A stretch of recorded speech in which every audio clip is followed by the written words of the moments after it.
صوت الغرب صوت هتقولي الاسم الأول؟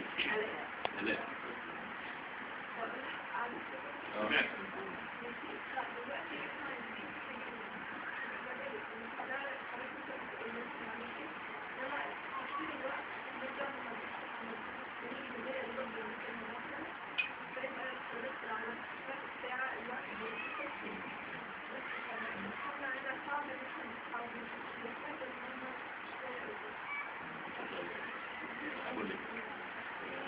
أنا يعني حقيقي برضو مبسوط جدا من آلاء إنها بتفكر في الكلام اللي احنا قلناه.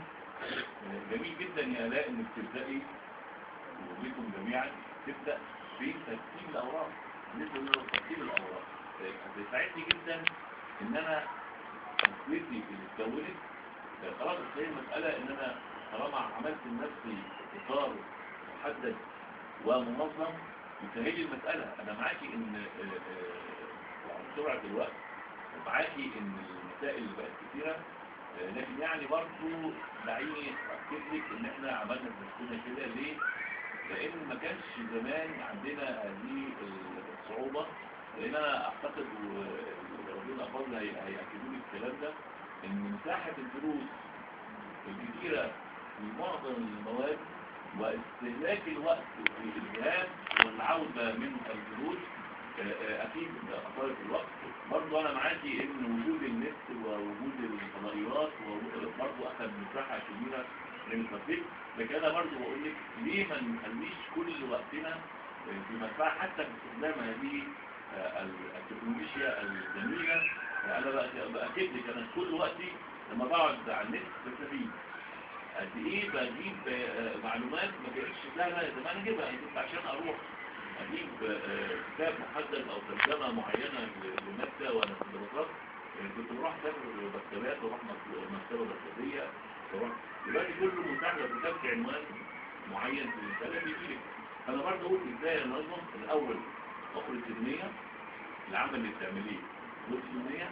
ثانيا ما انساش الصلاة مستعدين اهو، لان هي لو انا احسنت مذاكرتي قوي واهملت الصلاة هذا فكر لا ابدا الاول بالصلاة. وبرضه مش معنى كده ان انا اضيع في الصلاة الوقت كله، لا في حاجات معينة معروفة لو هتديها مش تاخد دقايق يبقى اخلاص النية. الصلاة مهم جدا. هنكتب بقى جدولي على هذا الموضوع. المواد اللي باخد فيها دروس ويبقى المراجعة فيها هتبقى أقل. المواد أصلا عشان فيها تهمل على فكرة. أنا برضو يعني بشوف للولاد يركزوا في المواد اللي باخد فيها دروس. المواد الأخرى اللي ما بتدرسش فيها دروس بتضيع في وسط المسألة.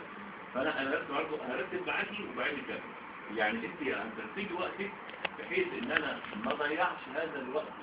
وبعدين لو فكرنا بالفعل أكيد كلنا بيضيع مننا وقت كبير دون من غير ما ناخد بالنا. تمام. ده مش طبيعي وقت. يعني عايز اقرر ان انا استفيد من الوقت وهو مجيء للمدرسه والسماع للمدرسين. على فكره بالقرع انا هديكي برضه مثل. كنا زمان مع انصافنا للمدرسين وفهم اللي هم بيقولوه